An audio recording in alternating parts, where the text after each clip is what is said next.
Shout out to the most loyal members who have stuck with this channel even when I took a break from posting. Thank you Aliyah Rav, Sleeguy Triple Z, Mohammed Motala and the princess herself Teeny the Boo. There's a rumor going around, if you like this video and subscribe you will find the Blades of Chaos, if you become a member Zeus will give you the Blade of Olympus. This is the next part of, what if Dante had to hunt Vincent Valentine? Vincent jerked awake from the nightmare he was just having, his heart pounding against his chest and his eyes looking wildly around the room. He had just been dreaming about his fight with Dante, and he had failed to defend himself completely, much like what he did the night before. It took a minute to recognize the room he was in. If hadn't been for the picture of Avalanche on the wall, he wouldn't have realized where he was. He couldn't exactly remember how he got there. He only remembered how he flew away from the Forgotten City, injured badly than he ever had been. He also remembered how he reached the city and then his vision failed him, causing him to hit a construction girder and he fell right into the flames of a bonfire. He didn't remember too much after that, only that he heard screaming then heard Cloud and Tifa trying to talk to him. Not much after that, only that he drifted in and out of his terrifying dreams, hearing Tifa speak to him softly and caressing his hand as Reeve and Shira were trying to take care of his wounds. But nothing after that. His red eyes flickered over to the sleeping form Tifa, who was right next to the bed he had slept on. Her head was resting on her arms and her eyes were closed. She looked so peaceful when she slept. It seemed to Vincent that she had been by his side all night long, staying with him while he rested. It almost made him smile. That was the thing about Tifa. She cared so much about everyone, even to him. A demonic person, in his opinion. Vincent winced a little as he tried to sit up, not wanting to disturb her as she slept. He wasn't really sure how late she had stayed up just to watch over him. He looked down at his bare chest only covered with bandages, noting on how badly bruised he was. But it was slowly healing. He reached up and touched the area where Dante had stabbed him. He remembered how big the gash had been. It was now gone, leaving only tender muscle and a bruise. Once again, Vincent glanced at Tifa before carefully pushing the blankets off of him and he slid off the bed, keeping an eye on Tifa. He didn't want to wake her if she was too tired. Without a sound, he moved over to his shirt and his red cloak, which was neatly folded over the chair by the desk. He noted that they had been cleaned and it made his lips curve a little, knowing exactly who was responsible for this bit. He also noticed how his pants were also clean and fixed up as if they were never torn. He decided to not even think about how they got cleaned. He just began pulling on his shirt and red cloak. It was only then did Tifa decide to wake up. Tifa's eyes fluttered open when she had moved her arm by accident only to not touch Vincent's side. She realized that he was no longer in the bed and that was what made her sit up and look at the small dip in the bed. Then she looked across the room, spotting him fixing his face guard. She just watched him thoughtfully. Vincent eventually realized that she was awake, letting his ruby eyes flicker over to her before going back to concentrating to binding his face guard in place. There was a long silence as he finished. Then he lowered his hand and golden claw as he turned to face her completely. His ruby eyes looking into her wine-colored ones. "Thank you for washing my clothes and mending them, Tifa," he said quietly. Tifa faintly smiled as she stood. "You're welcome, Vincent. How are you feeling? Are you sure you want to be up and about?" she asked him. Vincent turned away, looking towards the window. "I'm feeling much better. I think most of my strength has returned." Though he wasn't sure if that was true himself. "Who brought me here?" "Chaos did, I think. Reeve, Shira, and I cleaned you up and healed your wounds," Tifa said before frowning. "Vincent, who did that to you? Who attacked you like that?" Vincent went quiet for a long moment before he turned his eyes onto her, choosing not to answer her question just yet. "Where's Cloud?" he asked instead. Tifa shook her head as she moved around the bed to stand in front of him. "He went out to the Forgotten City to find out what happened and to find out who attacked you. Barrett, Sid and Nanaki went with him. You kept mentioning a name while you were out of it. Who's Dante, Vincent?" Vincent's brow creased a little as his eyes flickered to the ground, no doubt frowning just as deep. "He's a demon hunter, or that's what he called himself. He was hired by someone to kill Chaos.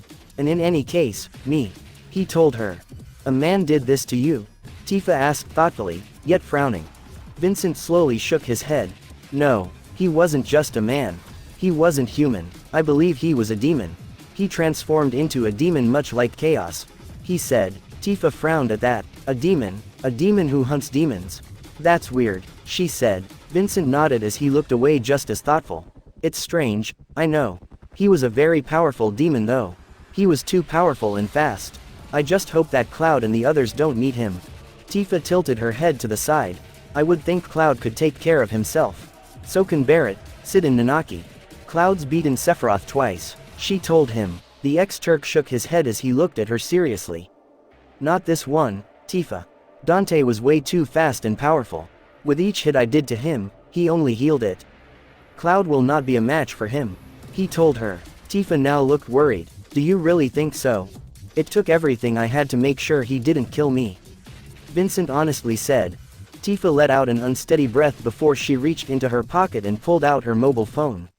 I think I should call them.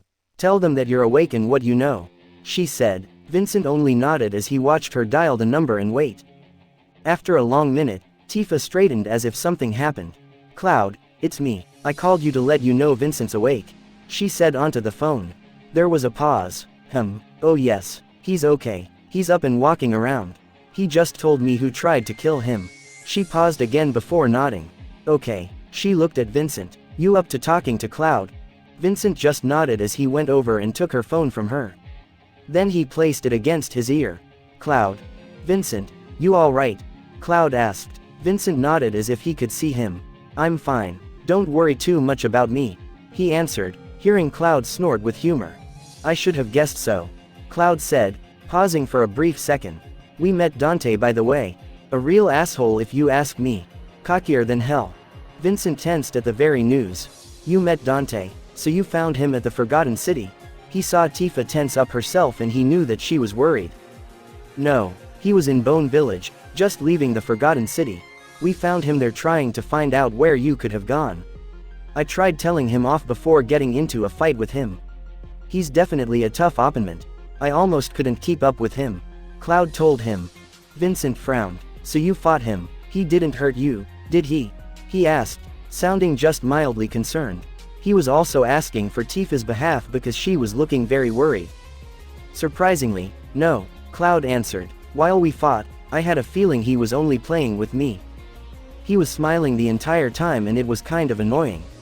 He came very close to cutting my head off with that sword of his, but for some reason he stopped.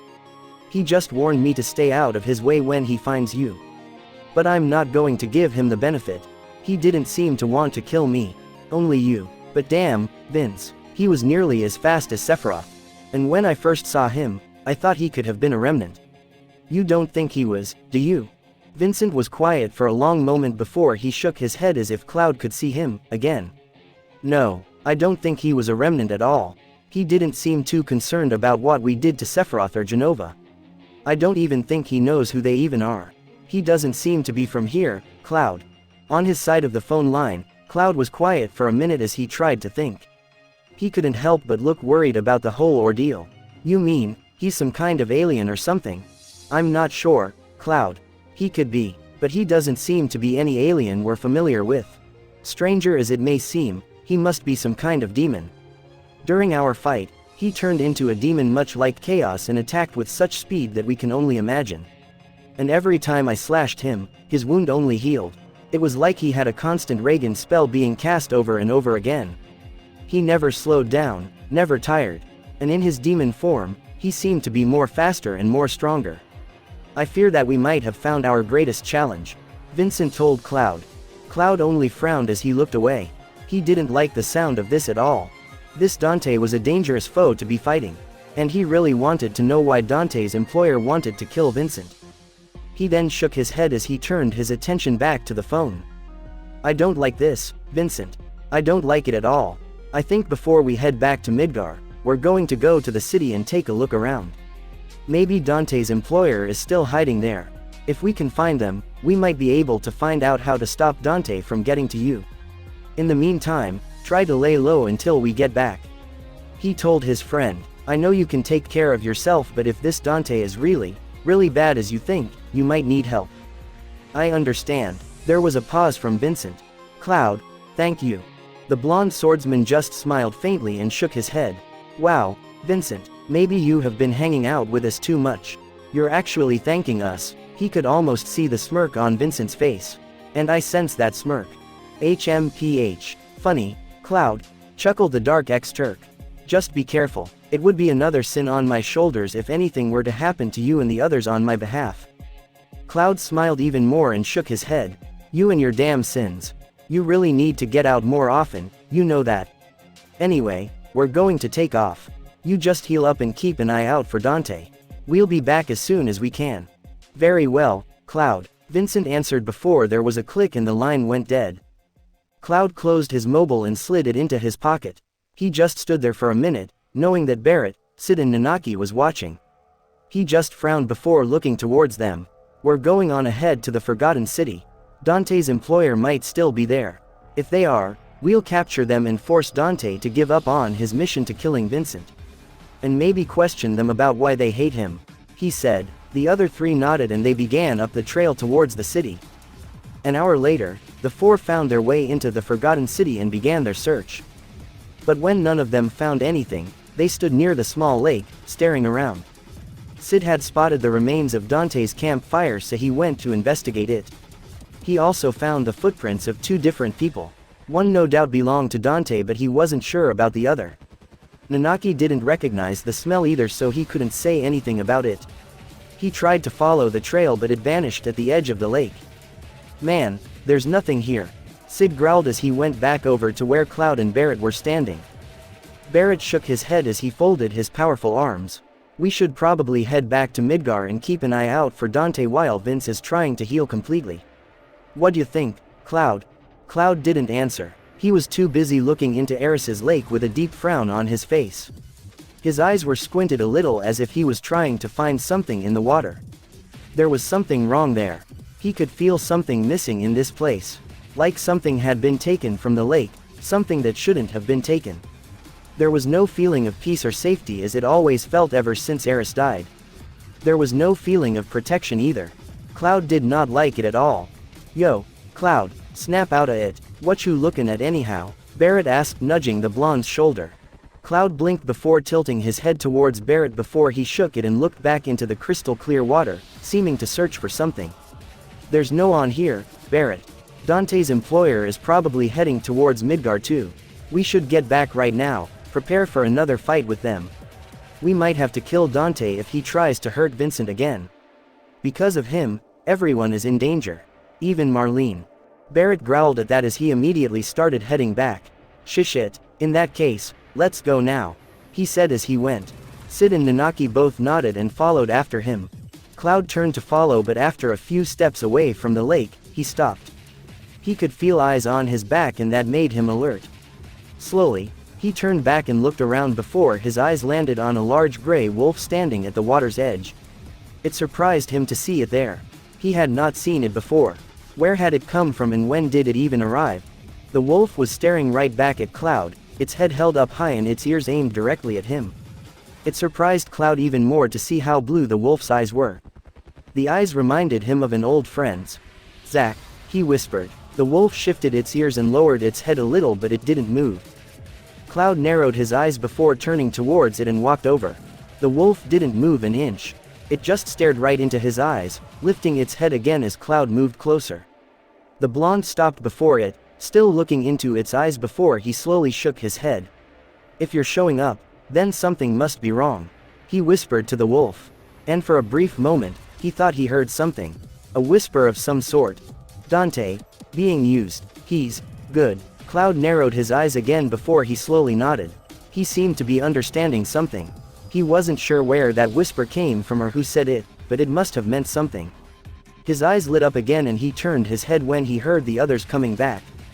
Yo, Spikehead, you comin'? Barrett called. We gotta get back now.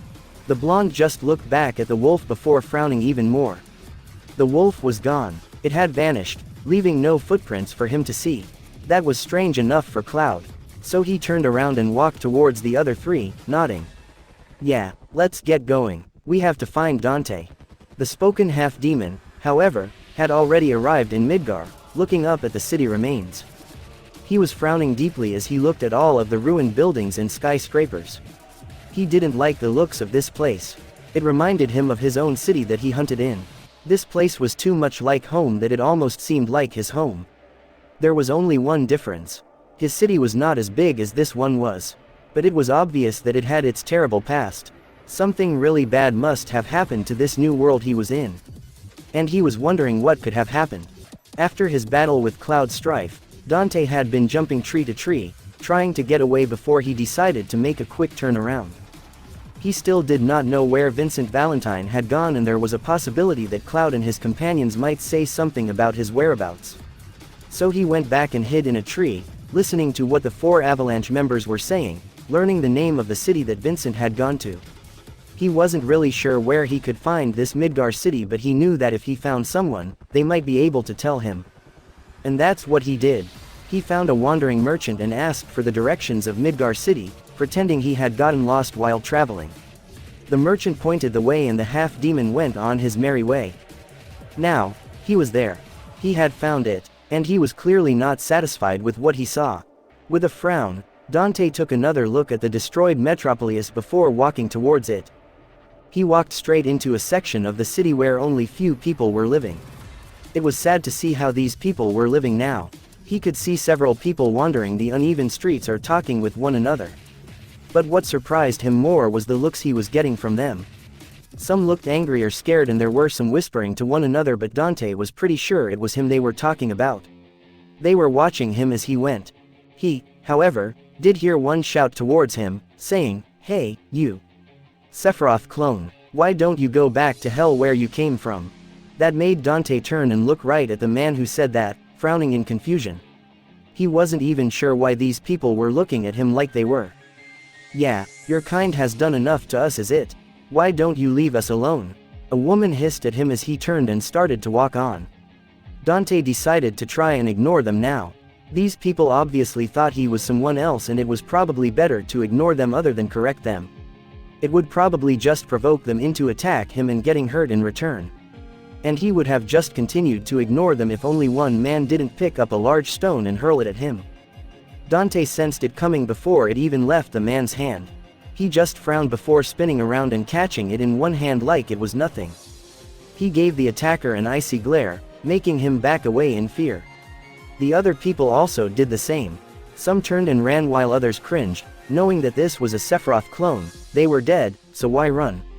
But the half-demon just shook his head moodily before dropping the stone and walking on. He wasn't going to even bother talking to a single person in this city. The taunts stopped though. No one dared to continue badgering this man. Dante wandered further into the city, a little ways from any people.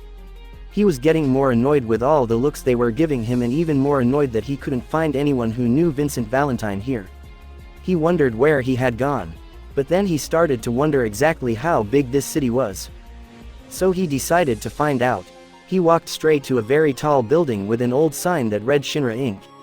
Headquarters before he leapt high into the air and catching a metal beam sticking out of the building.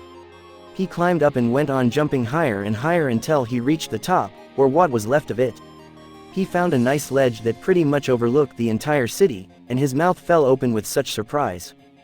The city of Midgar was enormous, a whole lot bigger than he had expected. It seemed to stretch for miles. But most of the city laid in ruins. Buildings were collapsed or were halfway standing, much like the one he was standing on top of. By the looks of it, no one could be living in this place, and something had destroyed the entire city. There, however, was a section in the far east that looked like it was inhabited by people. There was some kind of construction going on there. Dante frowned as he eyed that area carefully. That must have been where Valentine was hiding. But before he would go, he wanted to get a look around the city. So he turned in all directions to see exactly how big the city was, and found that it was entirely big. The building he was standing on seemed to be the very heart of the remaining city. Dante couldn't help but wonder exactly what happened to this place. Just then, his sharp demonic senses caught something far below. He could hear something, so out of instincts, he looked down. Thousands of feet below him, his sharp eyesight caught sight of people wandering around the remainders of the building. And judging by the size of those people, they were only children. They were playing among the ruins, not even aware that there was someone watching them from high above their heads. Interested, Dante dropped down to a lower ledge, then another and another until he was at least 50 feet high above their heads. He wanted to get closer to see these children. It had been a very long time since he actually last seen a child. There wasn't very many in the city he protected. In fact, the last time he ever saw a child had been his younger twin brother, Virgil. And that had been when they were 14 years old. After that, he had never really seen another child again. All thanks to the demons that he hunted and killed. Dante crouched low on the ledge he was on, hiding behind a slab of concrete. His eyes looking over the group of 6 children. 2 boys were playing monkey in the middle with a girl's doll, who was complaining loudly and jumping up and down to try to get her doll back. "Come on, guys, give it back," she cried, jumping up and down, her fingers just barely missing the doll as it soared above her head. The boys only laughed more before one of them decided he'd had enough. He gave the doll back to the girl, who snatched it back with annoyance. "Ah, you're no fun, Ani. We're bored," the other boy complained. The girl Ani gave him a reproachful look as she hugged the strange doll close to her. "So, I am too, but I don't want you to be tossing Magi around." "So, what are we going to do now?" another boy asked. None of the children said anything as they tried to think of a game they could play until a brown-haired boy sitting by a black-haired girl pointed at the building that Dante was sitting on. "Hey, let's explore the Shinra building. Maybe we'll find treasure in there," he said. The girl beside him giggled and bounced on her slab of stone. "Yeah, let's go find treasure," she said cheerfully. The other 4 shrugged and nodded. "Okay, that's a good idea, Denzel. Maybe Shinra left some money lying around," one of the boys who had been playing with Annie's doll said. So all 6 walked towards the building, still noticing the stranger watching them. Dante, who was still interested, stood up and crept back into the ruins, ducking under fallen slabs of stone. He wanted to see what these children were up to. He followed the children through the ruins, keeping an eye on them through holes in the ruined walls. He could already see that it was dangerous to even be in this building. It was so ruined that it could probably collapse any minute, but it didn't seem to bother the children at all as they made their way into the ruins. Dante just kept his eyes on the children as they climbed over slabs of concrete, some having to slide on their rear ends to get down. "Marlene, be careful, you'll trip," the brown-haired boy, Denzel said as he helped his black-haired friend down a slab of stone. The girl only giggled as she let him help her. "Thanks, Denzel." The 6 children wandered in a more enclosed area, where there stood several aged cages, some broken while others were still together. Dante frowned when he saw them. "What the hell?" he muttered to himself. He wondered why there were cages in a place like this. As if thinking the same thing as he was, one of the boys moved forward with a look of wonder on his face. "What is this?" he asked curiously. The 6 children moved over to the cage and looked it over. "Cool, we can play dungeons in this," the girl Marlene said cheerfully. Denzel scratched his head as he studied the cages. "I don't know, I don't think we should play in these. It could be dangerous," he told all the others. Some of the boys sniggered as they playfully pushed Denzel. "Don't be such a wuss, Denzel. It's only a cage. Come on, let's play dungeons now. Who's going to be the evil Genova? And who's going to be the evil sons?" one boy asked. The girl, Ani, rose her hand. "I'll be Genova," she told them. The other children nodded as they looked around. 3 of the other boys rose their hands. "Okay, I'll be Kadaj. Kenji, you be Lowe's, since you're the biggest out of us. And you be Yazoo, Rick," the oldest boy of them said. Ani smiled brightly as she pointed at Marlene. "Marlene, you get to be Eris the flower girl. You play that part so well," she said. Marlene giggled as she jumped up and down. "Okay, which leaves Denzel to be Cloud. Let's play now," she told everyone. And soon they got into their game. High above their heads, Dante sat down on a ledge and watched with interest. He couldn't help but smile as he watched them play their game. It had been such a long time since he last played a game with Virgil. When had it been? He couldn't remember. This game that these children were playing was also very interesting. He couldn't help but listen to the story that was unfolding below him. The story they were playing was about a beautiful flower girl, Eris, who traveled place to place, helping people. During her travels, she met a handsome hero named Cloud and they became good friends. During the time, Eris was kidnapped by an evil, jealous witch named Genova, and her goons were 3 brothers, Kadaj, Lowe's, and Yazoo. From what Dante was hearing, Genova was jealous of Eris' beauty and wanted to lock her up forever. But the hero, Cloud, kept trying to save his dear friend from her evil clutches. For he had fallen in love with her. As the story kept unfolding, Dante watched with great wonder as Denzel, who played Cloud, defeated the three evil brothers, one by one, before moving over to Ani, who was the evil witch, Genova. "Release Eris, witch, or taste my mighty sword," Denzel shouted as he pointed a stick at Ani. Ani held up her Mog doll and made a hissing sound. She quickly moved to stand between Denzel and Marlene, who was standing inside the cage, clutching the bars. "No, I shall not release the flower girl. She shall die in my dungeons." She then smirked as she held up her Mog high above her head. "If you want her, Cloud the hero, you must defeat me and my son, Sephiroth." She cried out, but then she pulled a face as she held the Mog close her again. "Actually, don't hurt my Mog," she added. In the cage, Marlene giggled while the others laughed. Denzel, who was smiling, charged with the stick in his hands. Ani charged too and they began to attack one another. Both moving very slowly as they swung the stick and Mog, mostly in slow motion. They had a long battle. Finally Denzel stuck the stick under her arm, pretending to kill her. Ani slowly fell to her knees, gasping before dying. And the hero of the story won the fight, but not before he was poisoned. "Cloud, don't die, please," Marlene cried out her part from the cage. She held out her hand to Denzel, who staggered over, pretending to be very sick, and took her hand. He faked coughs as he leaned against the cage door. "Eris, I've come to free you. I'm sorry for not coming sooner. But now I die from the geostigma that Genova has poisoned me with." He faked another cough fit. Marlene's eyes grew wide in the act as she pretended to cry. "No, I won't let you die. Not for me. I shall heal you," she said, placing her hands on Denzel's head and hummed a gently lullaby. After a few minutes of humming, her eyes opened brightly and she smiled. "Okay, now you're healed, Denzel," she told him. Denzel sat up with a bright-eyed look as he looked at his hands.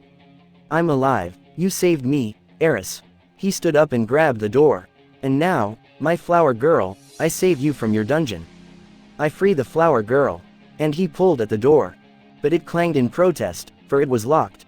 Smiles faded immediately from both Marlene and Denzel's faces as the young boy pulled at the door again. The door only clanged again and refused to open. "Oh," he gasped.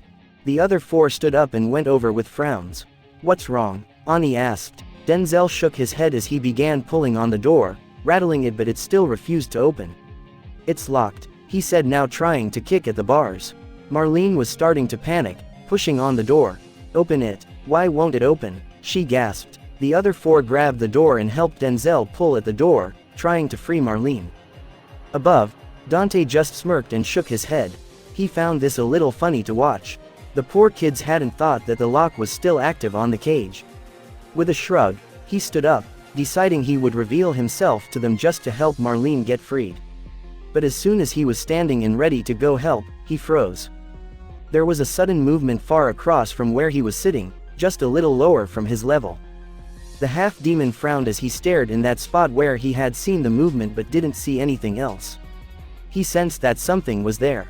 There was something invisible on the wall, slowly creeping down the ruins. Dante's eyes hardened as he reached up and grabbed Alastair's handle. Suddenly there was a loud thud as if something dropped down from where Dante had been looking, making the 6 children jerk around to look to see what it was. Even Dante's eyes widened as he looked down. He hadn't seen it move at all. It was something invisible, with only an outline and a shadow under it, but none of the children noticed. They just looked around with fearful eyes. The invisible creature began to snarl as sparks began to run around on its body, and slowly it revealed itself. And when it reappeared, all 6 children screamed in fear. It was a large creature with the features of a badly scared badger and a behemoth. Its fur was deep brown with black strips everywhere on its body.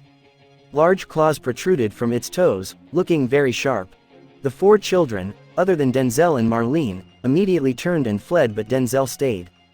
He wasn't about to let Marlene stay alone and get eaten by this monster. He reached in the cage and clutched Marlene's hand, who tried to push him away. "Denzel, run. Go get help," she cried. Denzel shook his head as he moved forward, grabbing the stick he had used before. "No, I won't leave you." He held up the stick as if to hit the monster. "Go away. Leave us alone," he yelled at the monster. The monster snarled at him before swiping its large claws at the young boy, hitting him to the side easily. Denzel flew over into a slab of stone and crumpled to the ground while Marlene screamed his name. Denzel, she screamed before she looked up at the monster moving forward. She quickly moved back and leaned against the other side of the cage, trying to stay away from it as much as she could. There were tears starting to trail down her cheeks as she looked helplessly around. "He help someone," she begged silently. The monster snarled again before starting to lunge at the cage with drool dripping from its sharp fangs. It was eager to having this young girl as a snack. Just then, Dante dropped down in a blur of red, flipping over the monster and landing in front of the monster, Alistair slashing the air once to stop the monster's charge. The monster did stop from charging, looking surprised at the intrusion. "Hey, ugly, why not try to eat something a little bigger than the girl?" Dante said smirking. "Say like, me." The monster snarled at him before charging, swinging its claws at him. Dante moved quickly to the side before bring Alistair down hard, slicing through the monster's wrist. The monster gave a deafening scream of rage and pain as it jerked back, sending blood flying everywhere. Dante winced a little as blood slapped against his boots before he flipped his sword over his shoulder, putting it back into its place. Without hesitation, he yanked out his handguns and began firing several rounds into the monster. Suddenly, the monster vanished, but the growls remained. Dante stopped firing with a frown. He knew it was still there because of the growls, but where? Then he noticed the river of blood falling out of nowhere in the shadow. With a smirk, Dante raised his guns again and fired. Blood began to splatter the walls behind the monster before it snarled in pain, reappearing. It tried to charge again, but Dante wouldn't stop firing. He then leapt into the air, still firing before quickly putting one of his guns back into its holster and pulled Alistair again. With a mighty swing, the sword cut right through the monster's neck, chopping the head right off. Surprisingly to Dante, the monster burst into wisps of blue light and vanished. He landed on his feet and jerked around looking for the monster. But he felt its presence leaving. It was gone. Dante paused for a long time before turning around, sheathing Alistair, and moved over to the cage where Marlene was curled up into a fetal position. Her arms tightly wrapped around her knees and she looked up at him with fear. She drew back even more as he approached, but he didn't seem to notice. He just paused in front of the cage's door, looking her over before grabbing the bars and yanking them. With a loud clang, the door snapped right off. He threw the cage door to the side as if it was nothing but a small rock. Marlene cringed as he put a boot inside the cage and reached for her. She couldn't stop the whimper of fear in her throat, and the mighty flinch. Dante didn't grab her though. He didn't even touch her. He just held out his hand for her to take his. "It's okay, I'm not going to hurt you," he said as softly as he could manage.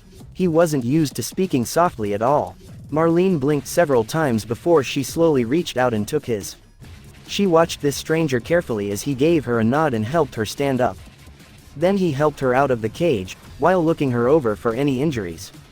Seeing none, he let go of her hand, keeping a gentle look on his face. "Are you all right?" Marlene slowly nodded before her eyes grew wide and she jerked around to look for Denzel. She found him lying on the ground, motionless. "Denzel," she cried out before running over to him. Dante watched her go before take a few swift strides to bend down beside her and the boy. Denzel was still not moving as Marlene grabbed his shoulder and tried to shake him awake. "Denzel, wake up, please, please be okay," she cried out. She then turned her soft brown eyes onto Dante, in a pleading way. "Please, help him," she begged. Dante glanced at her before he touched the boy's neck. He could feel a gentle pulse, so he was alive. The white-haired man nodded in satisfaction before he turned the boy over and looked for his injuries. There was a bloody lump on Denzel's forehead but nothing else. Dante nodded as he began cleaning it. He pulled out a canteen of water and gently poured onto the lump. Then he wrapped Denzel's head with a bandage. As he worked, Marlene was studying him. She looked at his white hair with such curiosity that he could actually feel her eyes on him. But he still didn't look back. She tilted her head a little as she continued to look at him. She was remembering the 3 silver-haired men who had once been a threat to everyone. "Are you a Sephiroth remnant?" Dante finally looked at her with a frown. Where did that question come from? And what's a Sephiroth? He thought to himself, but he shook his head as he looked into her brown eyes. "No, I'm not a remnant of anything." But what's a Sephiroth? He asked before smirking on how wide the girl's eyes grew wide. You don't know who Sephiroth is? Marlene gasped. The white-haired warrior gave her a raised eyebrow and an impatient look. Does it look like I would know? He asked impatiently. Marlene crinkled her nose but then shrugged. Sephiroth was a mean man who hated the world because of Shinra. He's the one who called Meteor to destroy the planet. She told him. Dante frowned again as he looked around at the ruins. He didn't like the sound of that at all. He did all of this? He asked, nodding to the rubble. Marlene nodded as she sat down on her haunches and wrapped her arms around herself. There was a sad look on her face. Yeah, he killed a lot of people. Good people, like Eris, she told him. Again, Dante looked at her before looking back at Denzel. Eris, the flower girl from your story. Marlene looked wide-eyed up at him. You were watching us, she gasped. Dante nodded as he looked back at her. I haven't seen very many children for a while now. Where I come from, there's not many people left. He paused as he went back to tending to Denzel. So why did you think I was this, Sephiroth? Marlene shook her head. Not Sephiroth, himself. A Sephiroth clone, she told him before she pointed at his white hair. Your hair is white, I've never seen white hair before, besides the old people. Sephiroth had silver hair. So did his clones, Kadaj, Loz and Yazoo.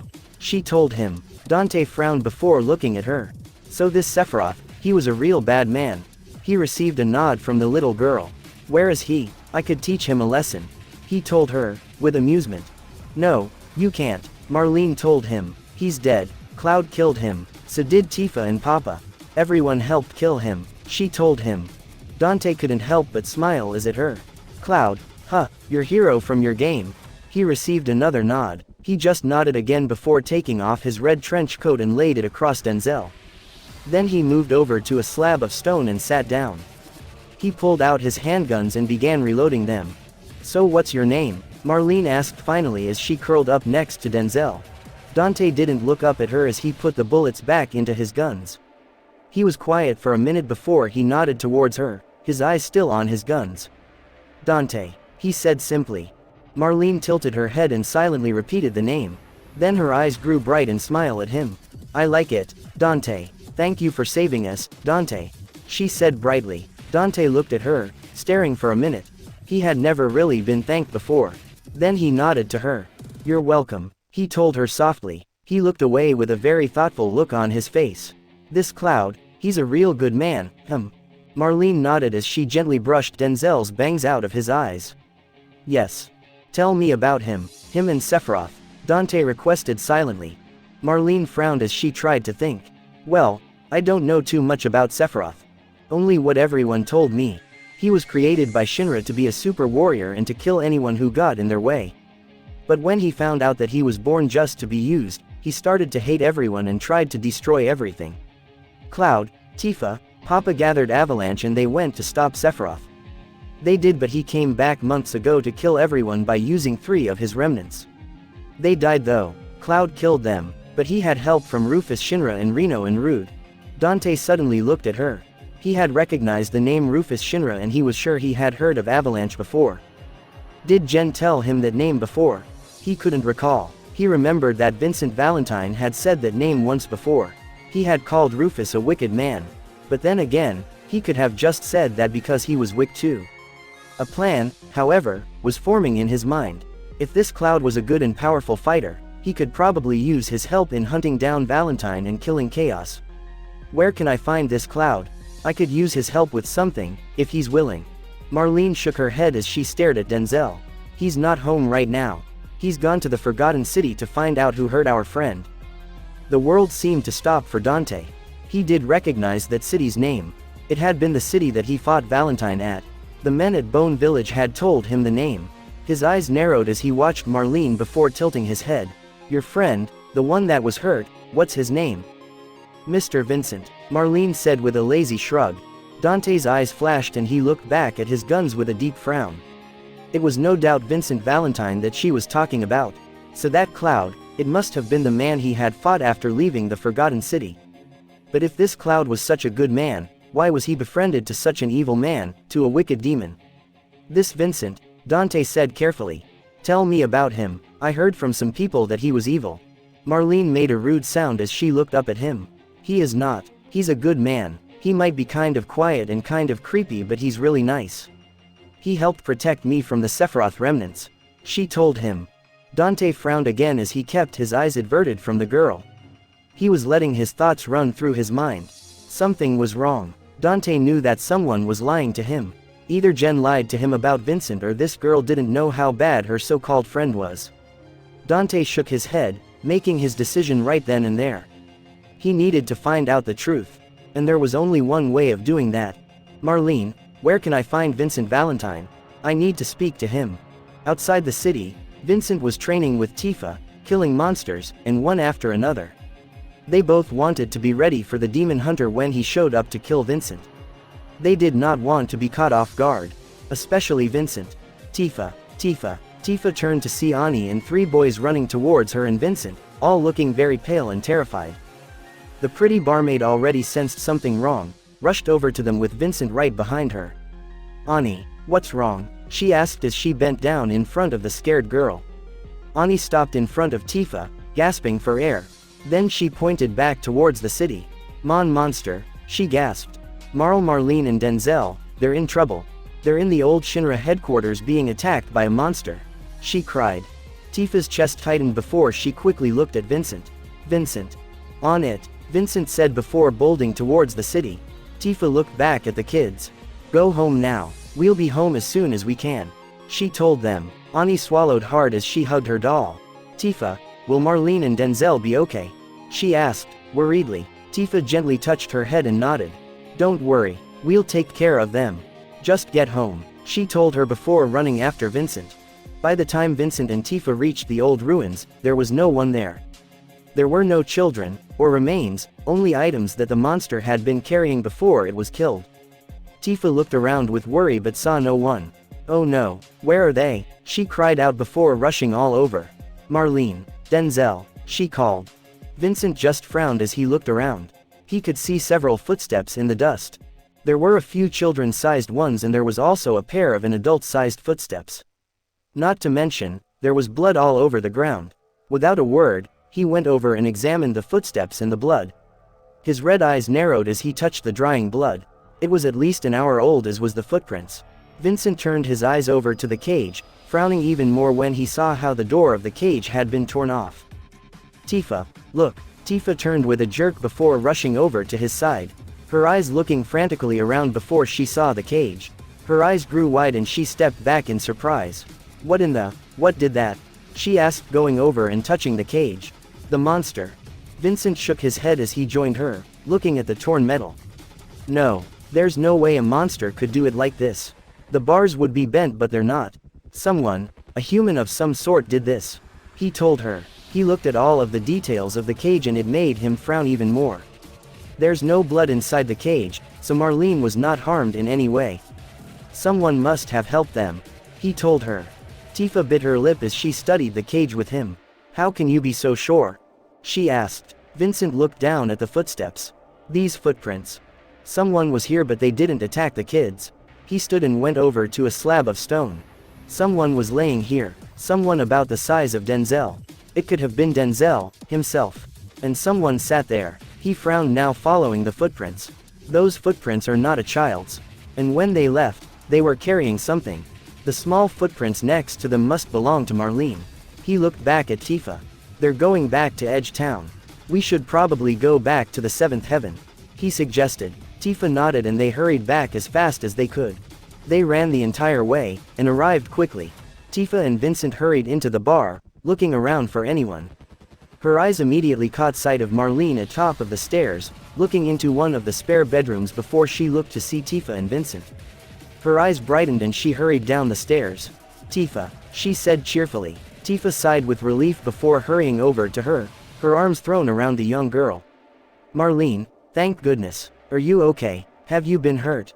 Marlene shook her head. No, I'm okay, she told her. Tifa then looked alarmed as she looked right into her eyes. Where's Denzel? Is he hurt? She asked. Marlene slowly nodded as she looked back up the stairs. The monster hit him but he's okay. He only hit his head really hard against the ground. She reassured her. He's woken up a couple of times but went back to sleep. She told her before she took Tifa's hand and led her upstairs. Vincent followed after them. Upstairs, Denzel was asleep on the bed, his head still wrapped with a bandage. Tifa hurried over to the bed's side to check on him and Marlene followed. Vincent stepped into the room before freezing. He could sense something wrong. Some kind of presence nearby. He also thought of something. Marlene. He paused, catching the girl's attention. He also caught Tifa's attention and it made him frown when her eyes grew wide. Who brought you and Denzel home? Marlene smiled as she pointed off towards the corner of the room and Dante stepped away from the wall, turning to face Vincent. Vincent stiffened, his hand immediately grabbed his outsider but then he frowned in confusion when the white-haired demon hunter grabbed his sword and then dropped it onto the ground as he did with his guns. Dante held up his hands to show that he was now unarmed. We need to talk. A little late for that, isn't it? Dante, Vincent asked coldly. Dante saw Tifa stiffen from the corner of his eyes and watched her grab Marlene in a protective way. He just shook his head as he kept his hands leveled with his head. I guess I deserve the cold treatment but it's important. There's something I need to know before I continue with my mission. And only you can answer my questions. They all went back downstairs for a drink, Dante sitting on a stool ways away from Vincent. Tifa was washing a glass and eyeing him with distrust while Marlene was sitting right by him, coloring a picture of Dante. The pretty martial artist didn't like it but she didn't say anything. Vincent stood on the other side of the room, watching Dante closely. Why don't you start? Who hired you and what are you doing here? Dante glanced at the ex-Turk when he spoke but then shrugged. He leaned against the counter, one elbow propping himself up. All right, a woman named Jen hired me. That sound familiar? He received a no. Well, she came to my world to recruit me to kill a wicked demon called Chaos. And you, Dante explained. She told me that you murdered a woman, her mother, along with other people. Tifa shook her head. That's crazy. Vincent would never murder anyone. She told him, and anyone that he killed were wicked people trying to harm innocent people. Or they attacked us first. They tried to kill us because they were ordered by Shinra Inc. Vincent is not an evil man and he is not a demon. She told him sternly. Vincent and Dante glanced at her before looking into each other's eyes. I'm not entirely a demon, answered the mystical man. I was experimented on by a wicked scientist. He placed these demons inside me. He told the demon hunter. Dante frowned as he folded his arms, now straightening before nodding to him. All right, I'll buy that. So who's Jen and what's she got on you if you didn't kill her mother? Vincent shook his head as he stared Dante right in the eye. I don't know any Jen. And I didn't kill any woman. Especially a mother. His eyes then widened as if something hit him. Unless. Dante rose an eyebrow as he watched the ex-Turk carefully. I suppose you're thinking of someone now, huh? He asked suspiciously. Even Tifa seemed to think the same thing as Vincent. Wait, you can't mean Lucretia. But you didn't kill her, Vincent. She died in childbirth. Besides, she's alive in spirit, not body. Dante glanced between the two before shaking his head. Look, someone is lying to me and I do not like being lied to. It's either you're lying or Jen is. I want to know which one it is. Because whoever it is, it's really pissing me off. He said darkly. I came here with the belief that you're an evil demon and a wicked man and then I actually meet your pals and they say that you're not bad. And then I meet this girl, he paused motioning to Marlene. And now she tells me that you're not bad. I want the truth and I want it now. Do you know who Jen is and who is it you killed? Vincent was quiet for a minute as he tried to think before he shook his head. No, I don't know Jen, and if it was Lucretia that I killed, I'll tell you now, I did not kill her. I just didn't protect her like I should have. He tried to reassure Dante. Tifa nodded. Yeah, besides, Lucretia didn't have a daughter. She had a son. His name had been Sephiroth. Dante's eyes lit up with surprise as he looked at her then at Vincent. Sephiroth, he asked in surprise before glancing at Marlene, who gave him an innocent smile. Then he frowned and looked at Vincent. Tell me everything about that man, he said. Tifa and Vincent glanced at one another before nodding and began to explain. After an hour of explaining the entire story about Sephiroth and about how they defeated him, they told him all about how Sephiroth was born and then how he went insane when he found out that he was an experiment. The story went on to how he destroyed hundreds of lives, which turned into millions because of Meteor. They even explained how the fight started with Shinra Inc. then grew into something more. And when they got to explaining about Genova, Dante grew very angry. Genova, son of a bitch, he growled before glaring at Vincent. You're not lying to me, are you? Tifa shook her head as she leaned against the counter. We're not lying. This Jen must believe that she's Genova or something, but I can promise you, she's not. We killed Genova. I don't know why they're using you, Dante, but you almost killed Vincent for no reason. Not without knowing the real reason. She told him. Dante let out a low growl before standing up, his right hand running through his white locks. No one, and I mean no one, uses me and gets away with it. I'm going to find Jen and find out what the hell is going on. He then gave Tifa and Vincent a dark look.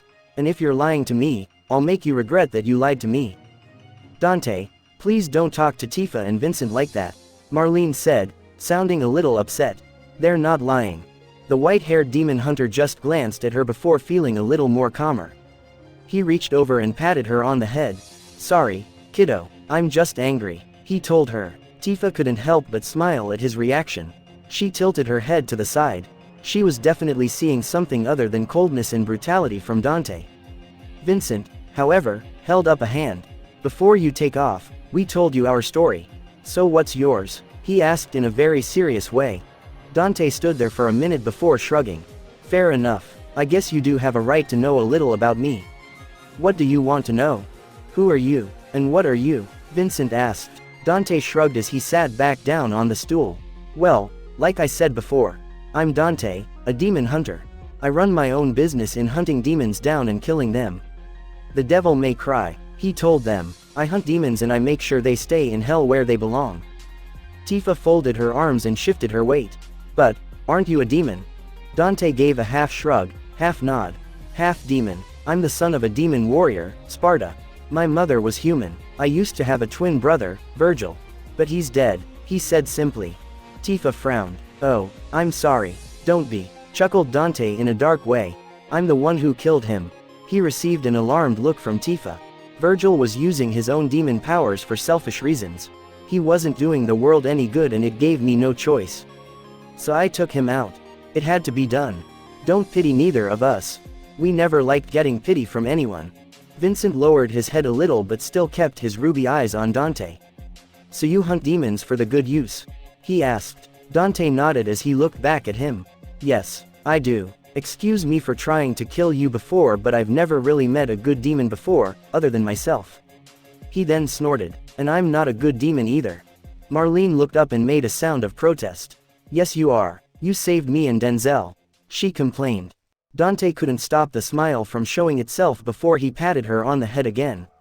Whatever you say, kid. He then looked back at Tifa and Vincent. I've caused a lot of trouble for you but I'm not going to say sorry. I just have a job to do. He told them. Tifa stiffened as she looked at him with alarm. You're not still going to? She was saying. Dante shook his head as he looked back at her. No, not right now, not until I find out what's going on. So I'll leave you alone for now, Valentine. But if I do find out you were lying, I will be back to finish my job.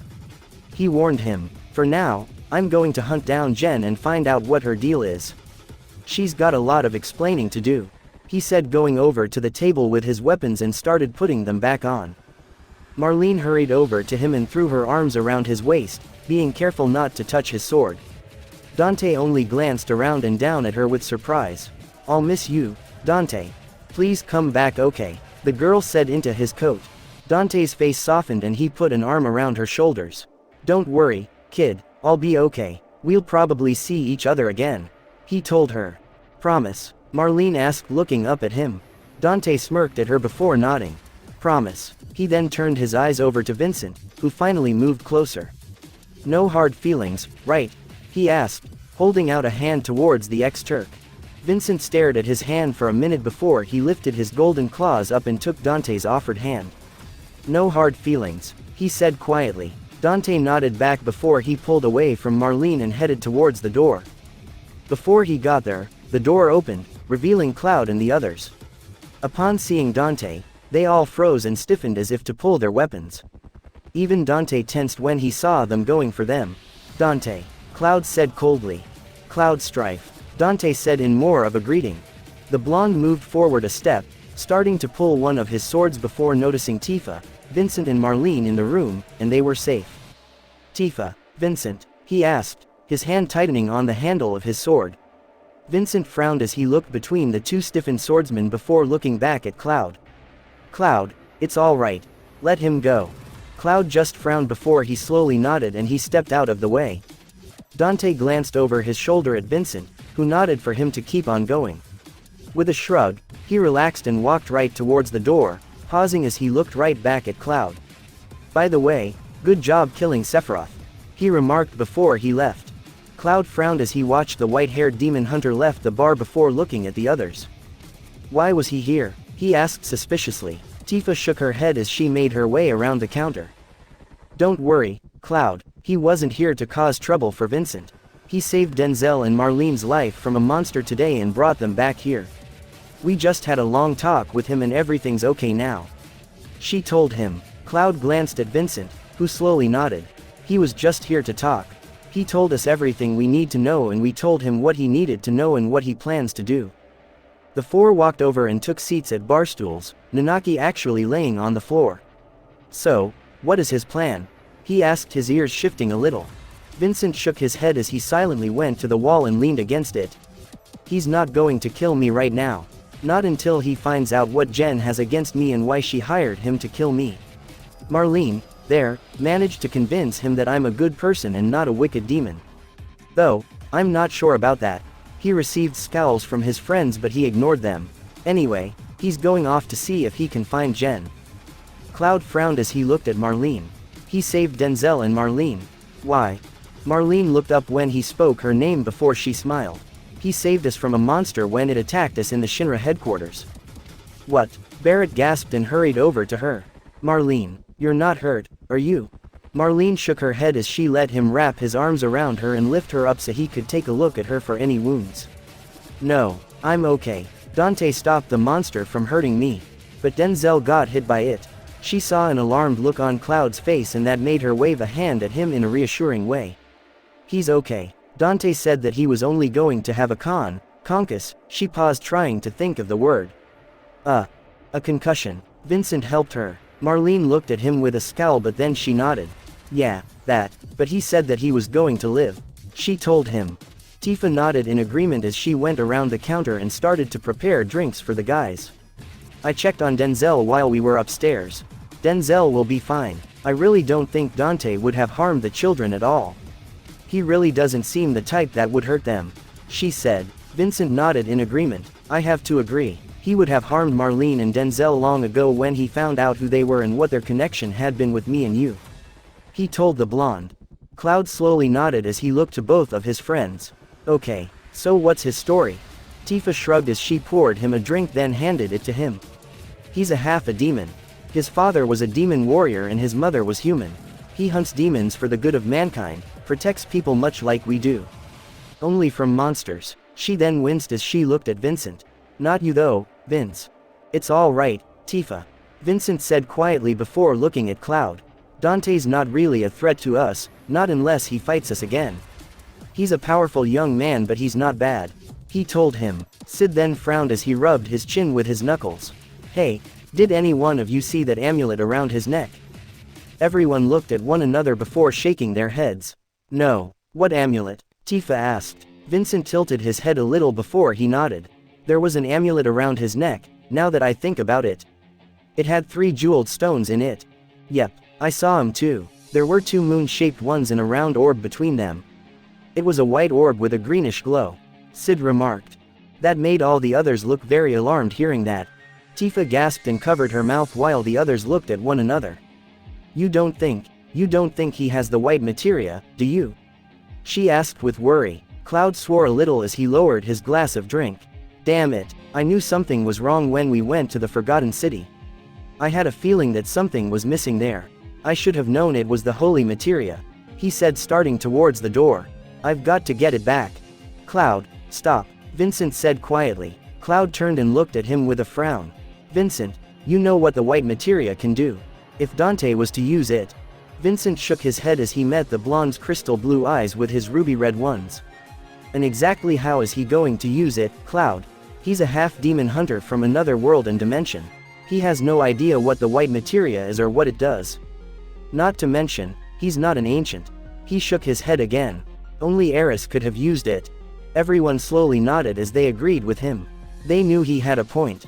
So they would leave the matter alone for now. But when and if Dante returned, they would tell him to return it. Thanks for watching. I hope you enjoyed. The next part will be out soon.